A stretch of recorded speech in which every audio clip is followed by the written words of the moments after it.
Shalom Aleichem Beshem Hamasya. Salam sejahtera dalam Kristus. Selamat datang kembali di pembelajaran SPK. Di video ini kita akan melanjutkan materi bab 2 yang berjudul kepastian keselamatan. Sebab di video sebelumnya kita baru menyelesaikan Romawi 1 dan Romawi 2. Jadi hari ini kita akan mulai di Romawi ketiga dan seterusnya. Saudara terkasih, saya ingin mengingatkan sekali lagi bahwa makna kepastian keselamatan yang diajarkan oleh Alkitab tidak pernah berarti bahwa setiap orang percaya lepas dari tanggung jawabnya untuk menjaga keselamatannya. Sebaliknya, kita tetap memiliki tanggung jawab supaya keselamatan yang telah Tuhan anugerahkan bagi kita itu tetap menjadi milik kita. Kekasih di dalam Tuhan, kita akan memasuki bab yang kedua, Romawi 3, yaitu bagaimana bila orang percaya berbuat dosa. Paulus pernah menulis dalam surat Roma pasal yang ke-6 ayat yang pertama. Dia berkata demikian, "Jika demikian, apakah yang hendak kita katakan? Bolehkah kita bertekun dalam dosa supaya semakin bertambah kasih karunia itu?" Paulus melihat bahwa ada banyak orang percaya yang berpikir bahwa jika dia tetap berbuat dosa, maka kasih karunia juga akan menyertai terus dan membereskan dosanya terus. Saudara, tentu ini sebuah pemikiran yang salah. Memang kasih karunia adalah berlimpah daripada Tuhan. Namun bukan menjadi alasan untuk kita kemudian terus bertekun di dalam dosa. Dan ayat yang kedua, Paulus berkata, sekali-kali tidak. Dia menjawab pertanyaan yang di ayat 1. Bukankah kita telah mati bagi dosa? Bagaimanakah kita masih dapat hidup di dalamnya? Paulus menegaskan bahwa orang percaya seharusnya sudah mati bagi dosa. Dia sudah meninggalkan hidupnya yang lama dan masuk dalam sebuah kehidupan yang baru bersama dengan Tuhan. Jadi kita mau belajar hari ini bagaimana kita hidup dalam hidup yang baru. Pertanyaan bagaimana bila orang percaya berbuat dosa adalah pertanyaan yang harus dijawab. Saudara, saya ingin kita mulai dari status kita sebagai orang percaya yang dituliskan dalam Yohanes pasal 1 ayat 12, bahwa setiap orang yang percaya kepada Kristus diberi anugerah menjadi anak-anak Tuhan. Status ini adalah status yang baru bagi setiap kita. Kita tidak lagi disebut Ben Adam atau keturunan Adam yang mewarisi dosanya Adam dan tidak mungkin masuk dalam kekekalan. Tetapi lewat percaya dan dibaptiskan, kita memiliki sebuah status yang baru, yaitu Ben Elohim atau anak-anak Tuhan.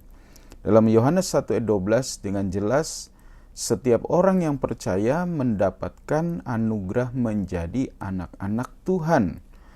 Nah, jika kemudian kita berdosa, apakah status kita itu hilang atau berubah dari anak menjadi keponakan seperti itu? Alkitab tidak pernah mengatakan seperti itu, saudara. Bahkan Alkitab memiliki kepastian bahwa status anak itu begitu kuat dalam hidup kita orang percaya. Sehingga jika seorang berdosa, maka statusnya sebagai anak Tuhan tentu tidak hilang, tetapi menjadi rusak atau hubungannya dengan Bapa di surga itu menjadi terganggu. Demikian jika seorang anak melakukan kesalahan, tentu hubungannya dengan orang tuanya terganggu. Sampai kapan? Sampai kesalahan itu diselesaikan, diakui dan disesali. Itu sebabnya, saudara, kita harus mengetahui bahwa penebusan itu hanya satu kali. Ibrani pasal 10 ayat 10 sampai 14 menegaskan bahwa penebusan hanya satu kali saja. Anda boleh baca Ibrani pasal 10 ayat 10 sampai 14. Jadi penebusan tidak pernah berkali-kali. Yesus hanya sekali menebus. Tuhan kita Yeshua Hamasya atau Yesus Kristus hanya satu kali mati di kayu salib untuk menebus dosa manusia dari segala zaman. Sejak saat itu sampai selama-lamanya. Nah, jika kita kemudian berdosa, apa yang harus kita lakukan? Tentu kita tidak dibaptis lagi juga, saudara. Yang harus kita lakukan yaitu mengakui dosa kita. 1 Yohanes 1 ayat 19, Anda boleh baca bahwa cara kita untuk menyelesaikan dosa adalah mengakui dosa itu. Jadi sebelum diakui dosa, maka dosa tidak pernah terselesaikan. Mari kita melihat hari-hari yang kemarin, apakah kita sudah membereskan dosa-dosa kita? Jika belum, mari bereskan di hadapan Tuhan. Nah, terkait dengan status kita sebagai anak, saya ingin kita belajar bahwa kita harus bertumbuh. Memang kita diangkat menjadi anak Tuhan. Tetapi sebagaimana seorang bayi yang baru lahir, dia tidak boleh menjadi bayi terus tentunya. Dia harus bertumbuh dari bayi menjadi balita, menjadi kanak-kanak, menjadi remaja, menjadi pemuda, menjadi dewasa muda, dan akhirnya menjadi dewasa penuh. Ini adalah tahapan yang harus dilalui juga sebagai orang yang percaya. Kita menjadi anak Tuhan harus bertumbuh menjadi dewasa. Melalui apa? Sedikitnya ada dua hal yang mendewasakan orang percaya. Yang pertama adalah didikan. Didikan daripada Tuhan kita itu membuat kita menjadi dewasa. Sebaliknya orang yang tidak mau dididik oleh Tuhan tidak akan pernah menjadi dewasa. Kata anak untuk bayi itu dipakai kata nepios. Dan setelah melewati masa-masa pertumbuhan, maka bayi itu akan menjadi seorang anak remaja yang disebut paidion dalam bahasa Greka, di mana dia sudah mulai dapat diberi tanggung jawab dan memiliki kedewasaan. Tetapi dia harus bertumbuh terus, saudara, sampai akhirnya dia menjadi anak yang sah atau yang disebut wios. Anak yang sah inilah yang dapat mewarisi warisan daripada orang tuanya. Tidak mungkin seorang anak yang masih remaja itu bisa mendapatkan atau diberikan warisan. Dia harus bertumbuh terus menjadi dewasa sehingga dia menjadi anak yang sah secara hukum, bukan anak yang gampangan atau notos. Kata notos diberikan kepada anak gampangan, anak yang tidak mau dididik. Anak yang tidak mau dididik tentu tidak bisa diberikan warisan. Tetapi anak yang dewasa yang mau dididik akan diberi warisan. Sebagai anggota daripada kerajaan sorga, kita satu saat akan mendapatkan warisan, yaitu kerajaan sorga. Tetapi warisan itu hanya diberikan kepada anak-anak Tuhan yang dewasa. Sebab itu bertumbuhlah terus lewat didikan Tuhan. Yang kedua yang membuat kita menjadi bertumbuh, yaitu penderitaan.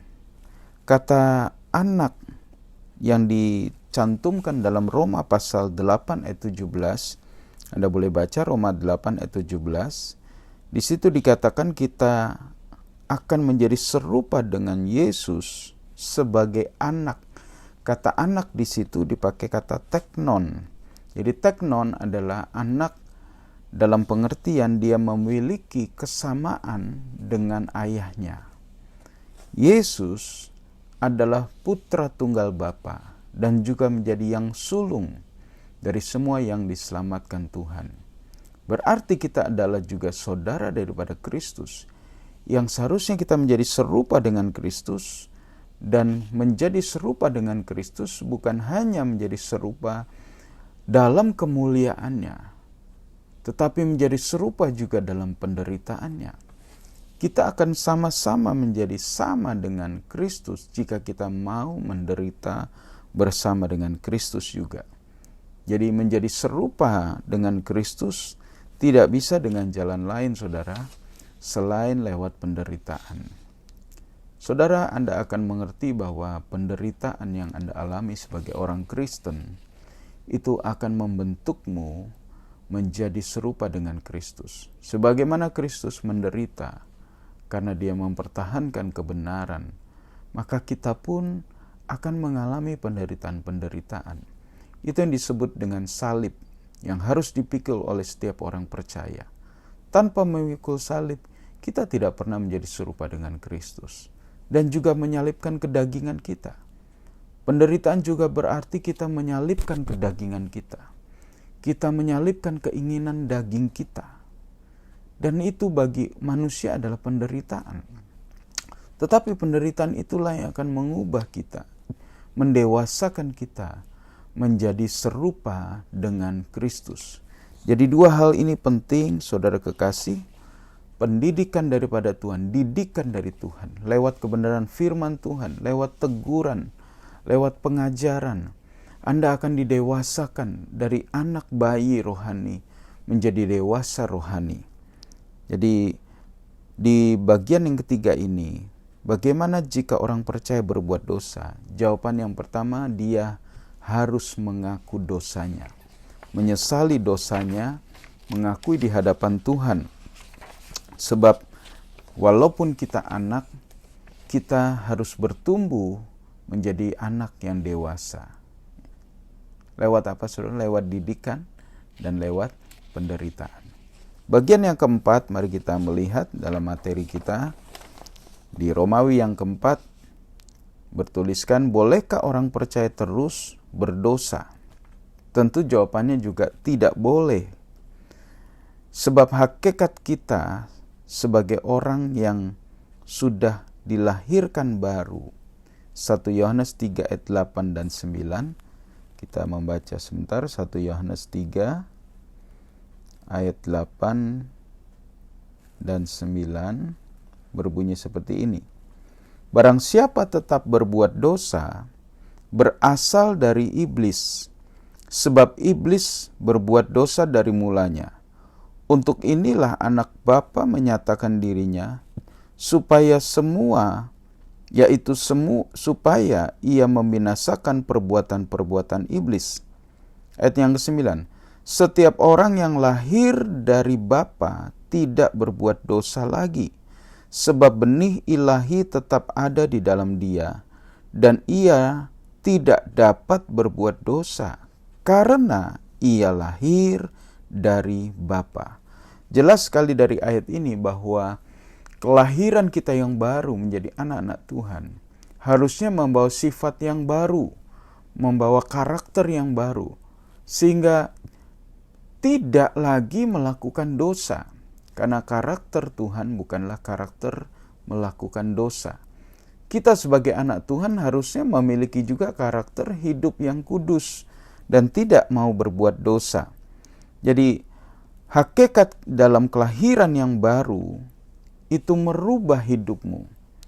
Saudara, sama seperti ikan yang tidak mungkin hidup di darat.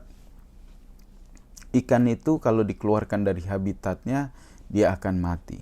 Ya. Sebaliknya, saudara, ikan itu tidak, hewan yang lain tidak mungkin hidup di air. Jadi tidak bisa dibolak-balik. Ini berasal dari apa? Berasal dari kelahirannya. Sebab ikan lahir dari ikan tentunya. Kelahirannya sebagai ikan membawa karakternya, membawa kehidupannya sebagai ikan yang harus di air. Nah, kita sebagai anak-anak Tuhan harusnya juga hidup di dalam kehidupan yang baru. Kita tidak bisa hidup di dalam dosa seharusnya. Sama dengan seekor domba, dia tidak mungkin hidup di lumpur. Dia tidak tahan hidup di lumpur. Mungkin bisa saja dia jatuh di lumpur, tapi selekasnya dia akan berusaha keluar dari lumpur itu, sebab itu bukan habitatnya.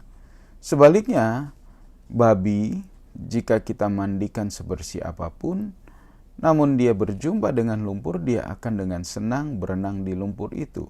Ini menunjukkan dua karakter, dua tipe kehidupan yang berbeda. Nah, dari kelahiran yang baru, Rasul Yohanes menegaskan dalam 1 Yohanes 3 ayat 8 dan 9 tadi, harusnya ada satu kehidupan yang baru yang dibawa dalam hidup kita. Tetapi memang itu masih dalam berupa benih yang harus bertumbuh. Sebagai anak, tadi saya sudah jelaskan bahwa kita harus bertumbuh dari benih sifat-sifat Tuhan yang yang terbawa dalam kelahiran yang baru itu harus bertumbuh. Sehingga satu saat kita menjadi orang yang dewasa di dalam Tuhan dan kita tidak bisa berdosa. Bukan kita tidak mau lagi, tetapi kita memang tidak bisa, kita tidak suka berdosa. Ada satu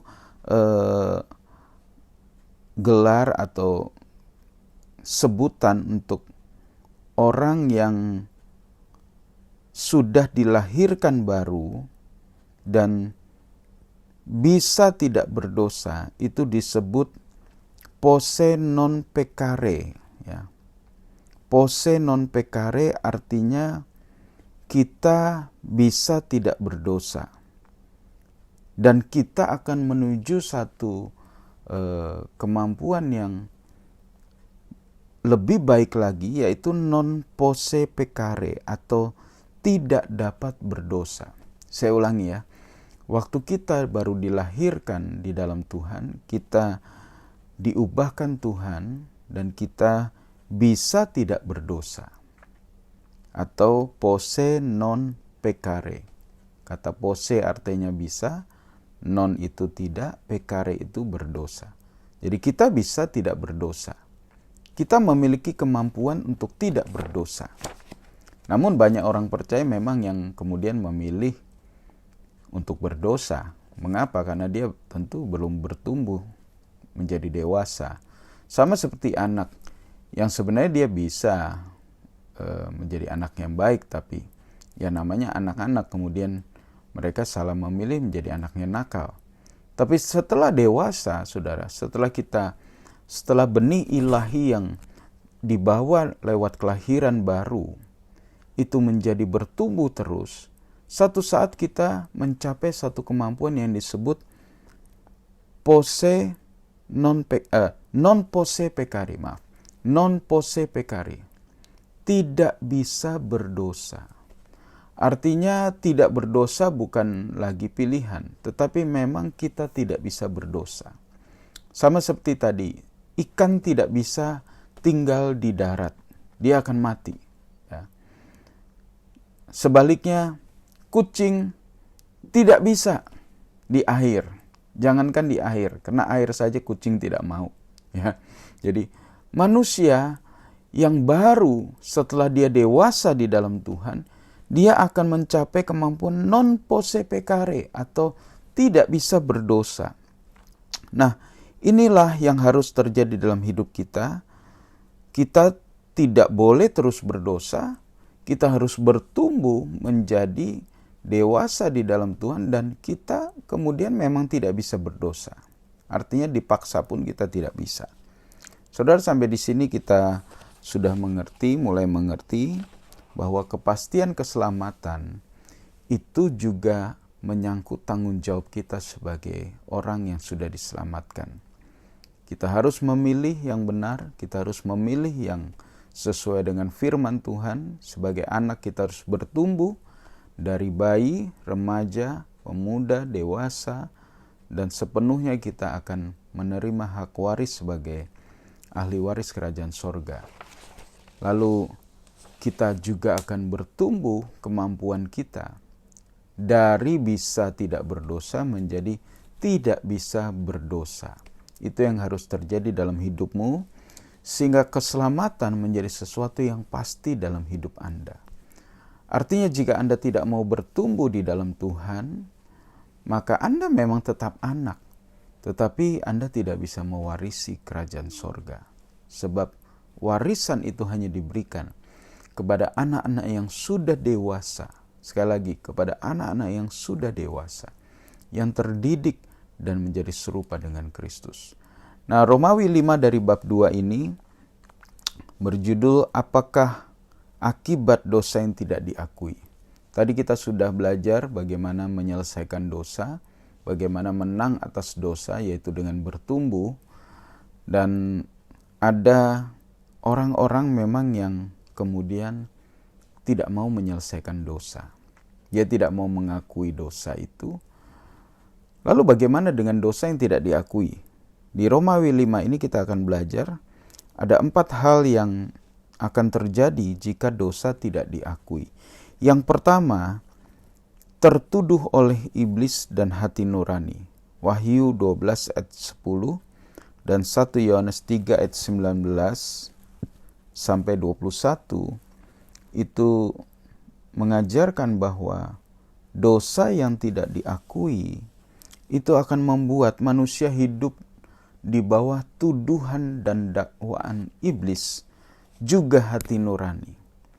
Saudara, hati nurani diberikan oleh Tuhan untuk menjadi sebuah sinyal jika kita melakukan kesalahan. Tuhan selalu bicara melalui hati nurani. Ya.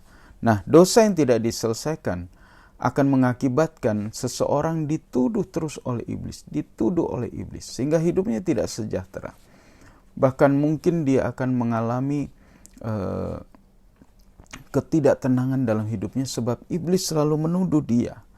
Ada dosa yang tidak diakui.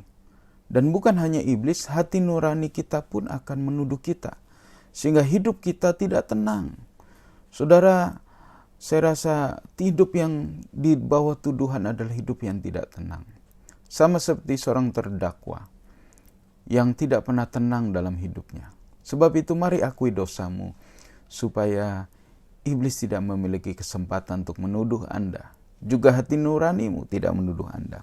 Yang kedua, yaitu tidak dapat melihat Tuhan. Mari kita melihat dalam Ibrani pasal yang ke-12.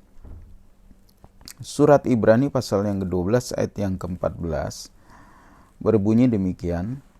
Berusahalah hidup damai dengan semua orang dan kejarlah kekudusan.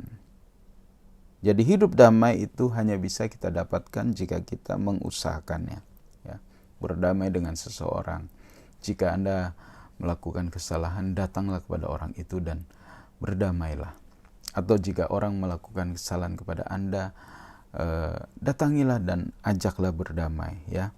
Dan yang kedua, kejarlah kekudusan.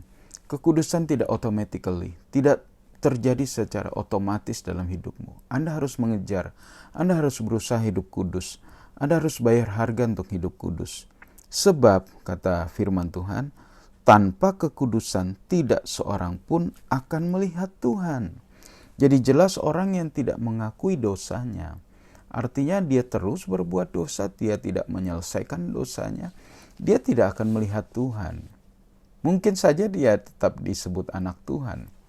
Anda tentu ingat perumpamaan yang Yesus berikan, ada orang kaya dan ada Lazarus yang miskin. Keduanya mati, Lazarus diangkat dan ditaruh di pangkuan Abraham, tetapi orang kaya itu masuk dalam alam maut yang penuh dengan siksaan. Dan apa yang terjadi?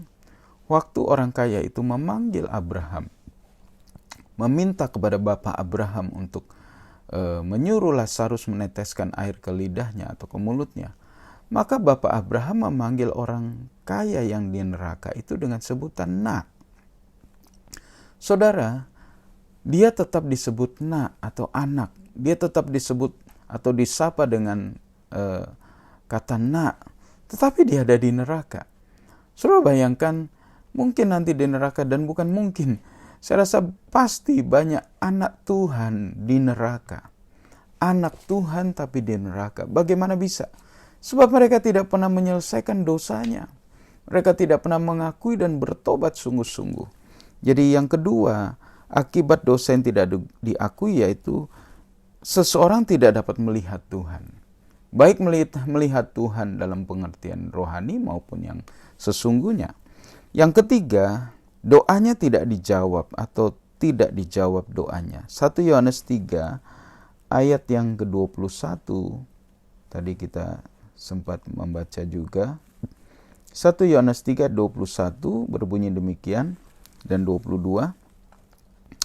Saudara-saudaraku yang kekasih, jikalau hati kita tidak menuduh, artinya kita sudah menyelesaikan dosa kita, ya, tidak menuduh lagi hati kita, maka kita memiliki atau mempunyai keberanian percaya untuk mendekati Tuhan. Ya. Jika hatimu tidak menuduh Anda lebih mudah untuk datang kepada Tuhan. Ayat 22, dan apa saja yang kita minta, kita memperolehnya daripadanya, karena kita menuruti segala perintahnya dan berbuat apa yang berkenan kepadanya. Konsekuensi daripada dosa yang diakui, doamu dijawab oleh Tuhan. Dan sebaliknya, jika dosa tidak diakui atau tidak diselesaikan, doamu tidak dijawab oleh Tuhan. Sebab jangankan dijawab, mendekat kepada Tuhan pun Anda tidak bisa. Dalam kitab Yesaya, Tuhan pernah berkata, tanganku tidak kurang panjang, atau tangan Tuhan tidak kurang panjang dan telinganya tidak kurang tajam.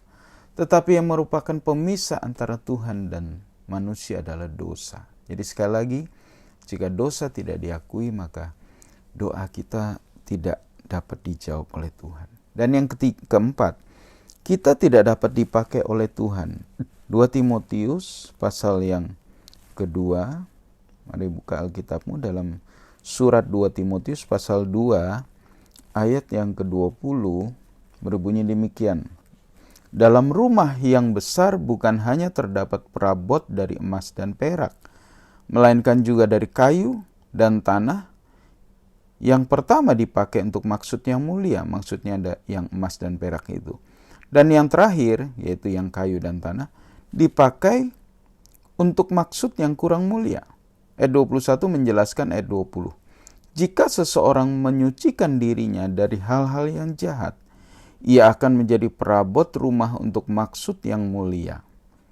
Ia dikuduskan, dipandang layak untuk dipakai tuannya, dan disediakan untuk setiap pekerjaan yang mulia. Lihat saudara, ayat 21 mengatakan jika orang menyucikan dirinya, dia akan dipakai untuk maksud yang mulia. Artinya jika orang tidak menyucikan dirinya, tidak mengakui dosanya, tidak menyelesaikan dosanya, tidak bertobat sungguh-sungguh, maka dia tidak bisa dipakai oleh Tuhan. Dia tidak bisa digunakan untuk maksud yang mulia. Jadi di Romawi pasal 5 ini kita sudah belajar apa akibat dosa yang tidak diakui. Tentu kita mengerti dan kita mau mengakui dosa kita. Dan bukan hanya mengakui saudara, menyesali dan tidak melakukan lagi. Saya rasa itu hal yang penting untuk kita kerjakan supaya keselamatan menjadi sesuatu yang pasti. Jadi sekali lagi, kepastian keselamatan bukan berarti manusia atau orang percaya lepas dari tanggung jawab dan melakukan apa saja, pasti kok ada keselamatan. Tidak seperti itu konsepnya. Alkitab tidak mengajarkan seperti itu. Tetapi Alkitab mengajarkan bahwa kita harus bertumbuh. Sebagai anak kita harus bertumbuh, menjadi dewasa, dan kita mengerti bertanggung jawab untuk setiap apa yang kita lakukan. Ya. Sebab hanya anak-anak yang dewasa yang akan mendapatkan warisan dari orang tuanya.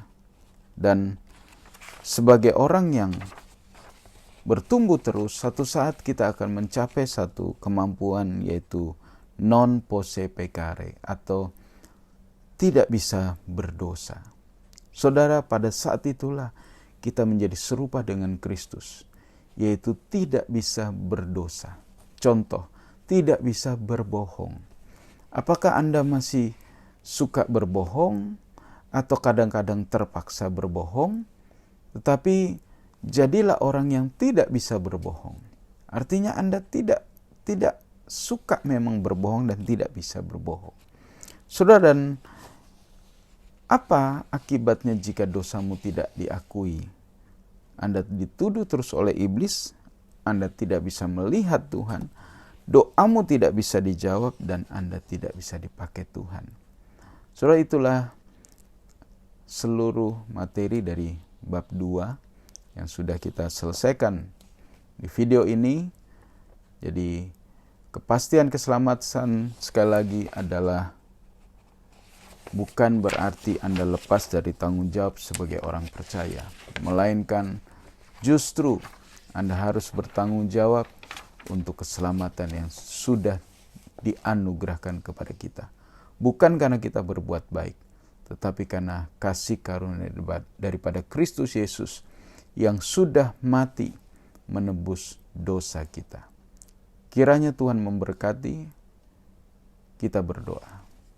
Bapa di sorga, kami mengerti bahwa sebagai orang-orang yang telah ditebus dan dianugerahi status yang baru sebagai anak Tuhan, kami justru memiliki tanggung jawab yang besar untuk bertumbuh menjadi anak Tuhan yang dewasa dan bijak dalam segala keputusan dan tingkah laku yang kami kerjakan.